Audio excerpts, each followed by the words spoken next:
Got all kinds of fixed blade knives. I'm just cruising through my shed to see which one I want to review next. And I saw this guy that my buddy Chris sent me a while back, and I kind of just forgot about it. Chris sends me knives from time to time. Sometimes I buy things. He often slips in a couple of little extras. And this was one of them one time. And look at it. It's a cool, very nice QSP little clip point Bowie style companion style blade, 5 inches or so. So let's break this one down and have a bit of a look at it, shall we? This has got a few things probably going against it that aren't really ever going to get it too much wide acclaim. First of it's by a pretty random Chinese brand, QSP. They're doing all right at the moment. They've got some good little knives. We've got a really good QSP knife here, actually. It's the Parrot. Where are you, Parrot?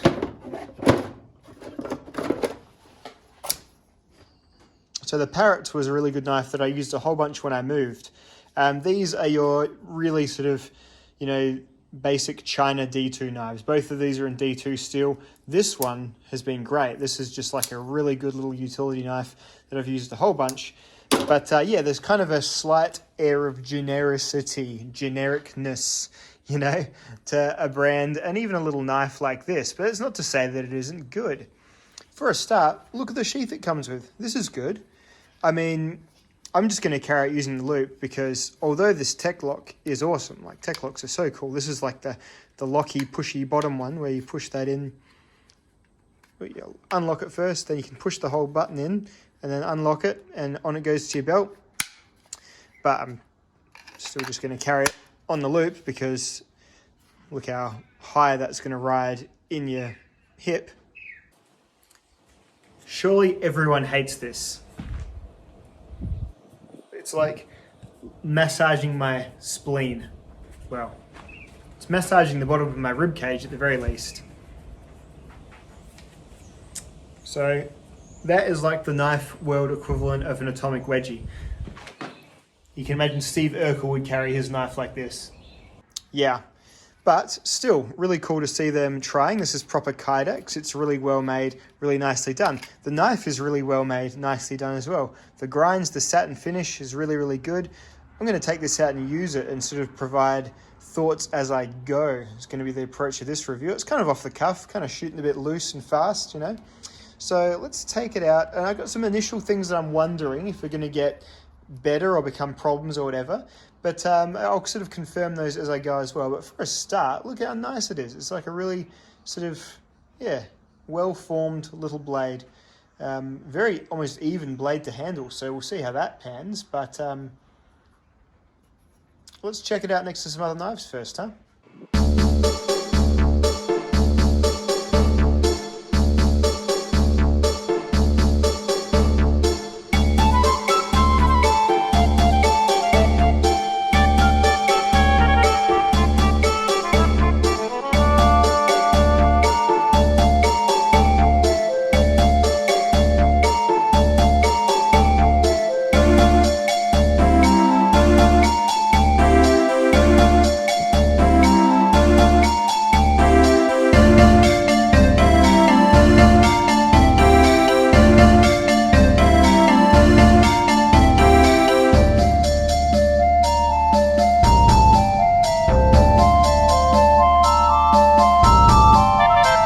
Hey, if you don't mind this more casual style of knife film, let me know because it's actually quite easy to film as I go about doing my daily business. Doesn't really strike a fire seal on the back very well. It's a little bit too rounded, but you can use this sharpening choil which has enough of an edge on it to get a little spark going. Nothing too impressive though. Would you believe that's basically just one tomato plant? Remember when I moved into this house, this was full of garbage. You've watched back on my house review video I think I showed. So chicken leavings, like the straw at the bottom of the chicken hutch before we got here. So the old stuff from before, so it had been probably there for about a year, not being used. You need to do that, otherwise the chicken poop just burns everything. So it needs to sit for a year or something. So that and then really bland nothing soil, like peat soil, like with just not much in it at all, and then potting mix on the top. Planted one tomato plant, then I've got some mint, some basil, some celery down there I think. There's a broccoli plant that's out the back that you can see I cut from last video, but really just this one tomato plant. I didn't trellis it or anything, I didn't think it would go this huge, so now it's just sprawled out everywhere, and it's just got tomatoes just greening up just everywhere. So I'm going to be drowning in red tomatoes in about 3 weeks time, I think.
Alright, so first thing I'm going to do is split some wood.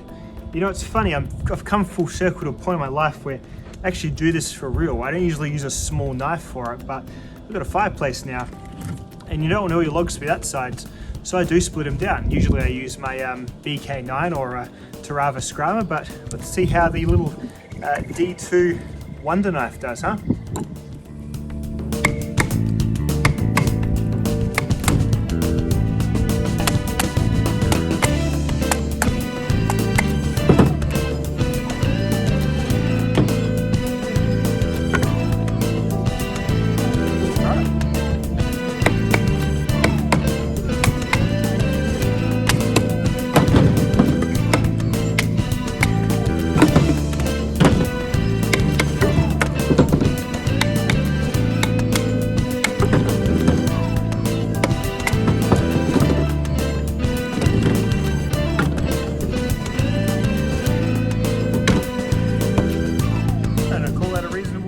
I always have that hesitation battening D2.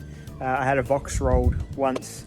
It's an old Boca survival knife that took a big chunk out of it doing some battening, so always kind of cringe, but I think it's all about the heat treatment with still like D2, because I've had half-breed blades, they're all in D2 and none of them have ever failed on me, so must just be how the cookie crumbles in the heating process. You'll see how that edge is going after that bit of battening. Sometimes D2, like VG10, can be a little bit temperamental after impact work.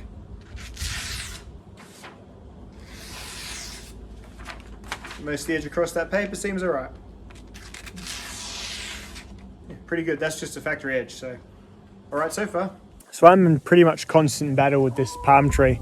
It's a complete disaster of a tree. It's just got so many ancient limbs on it that are just, every time there's a bit of wind, one of them just falls out. Like you see, they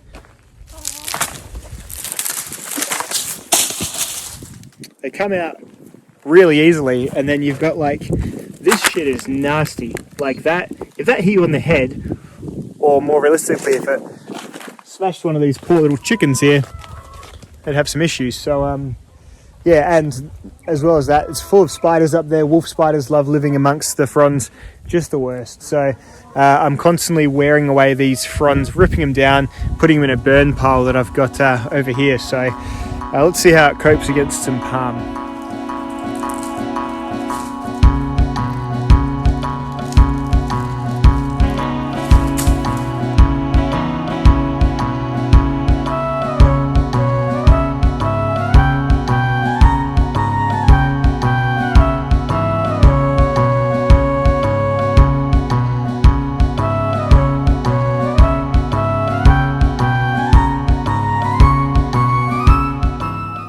One of the things I was suspecting is happening, and that's the handle's a little bit too short. I've got a reasonable sized hand, not a huge, you know, not an Andre the Giant mitt or anything like that, but I've got just enough handle. So anything slightly more agitating in terms of, ow, see how dangerous they are when you're a dickhead. When you're agitating in any way, like doing anything a little bit more animated, you're gonna have to really shore down your grip, because you just don't quite have enough overhang there. It kind of uses up the whole thing just in the standard grip. These fronds, man, fucking worst. I hate them. Like glass at the end here, they suck.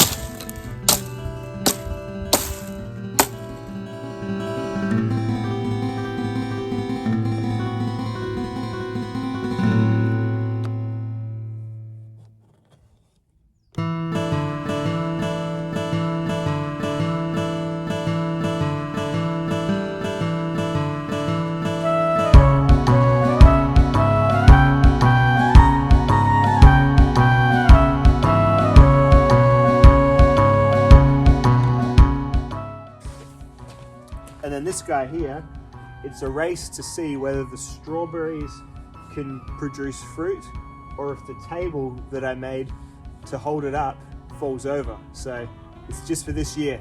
Actually about to make a legit feather stick to start my big ass bonfire later tonight. So bushcraft.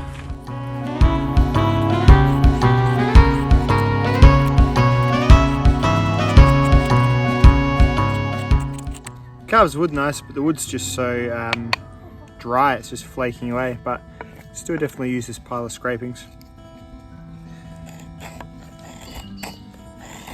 Comfortable knife to use in the hand for this job, that's for sure.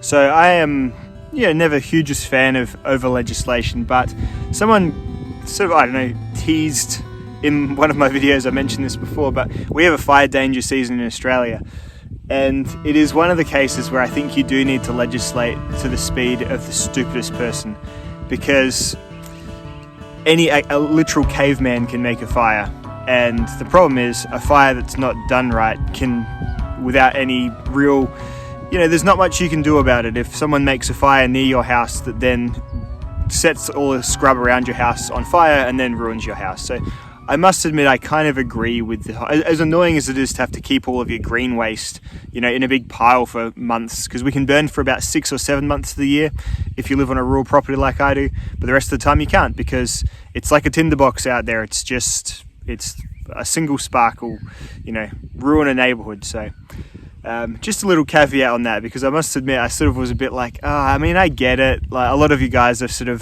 very kind of, don't tread on me, and it's fine, but this is one of the few things that I think you kind of need to afford, awareness that a really stupid, like a really stupid person could quite easily ruin,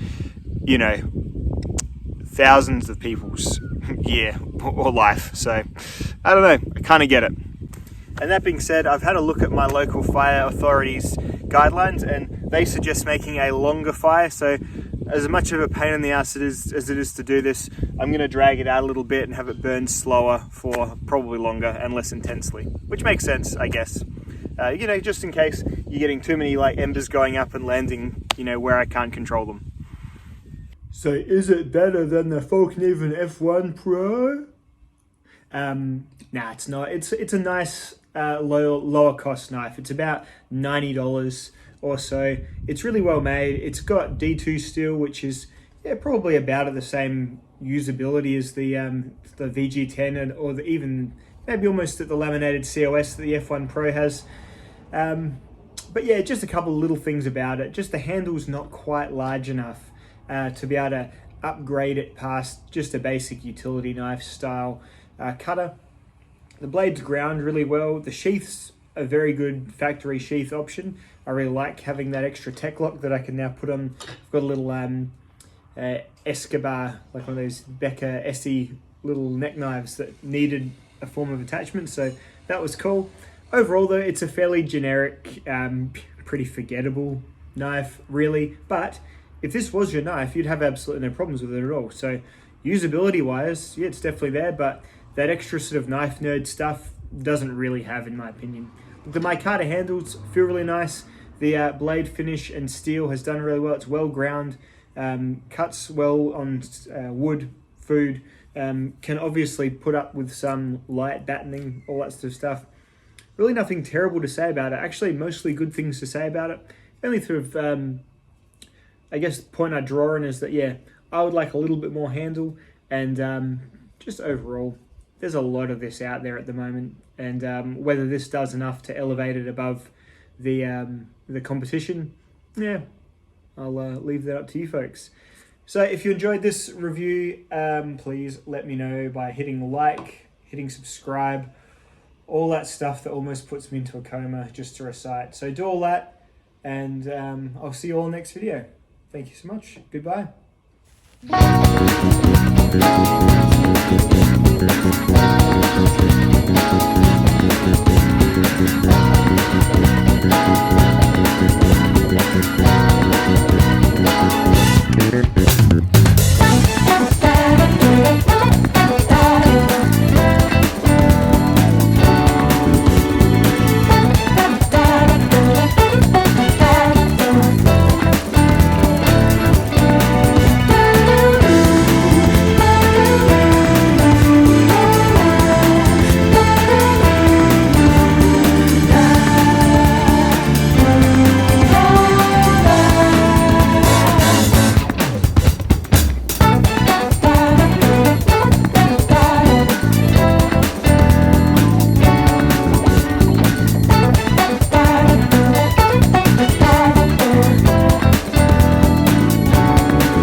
Overall, with regards to this QSP knife, it's a good blade. It's not really made a super strong impression on me. So if you're a really huge fan of QSP knives, I suppose I'm reminded of a famous quote. To you, the day that QSP Bison came to my village was the most important day of your life.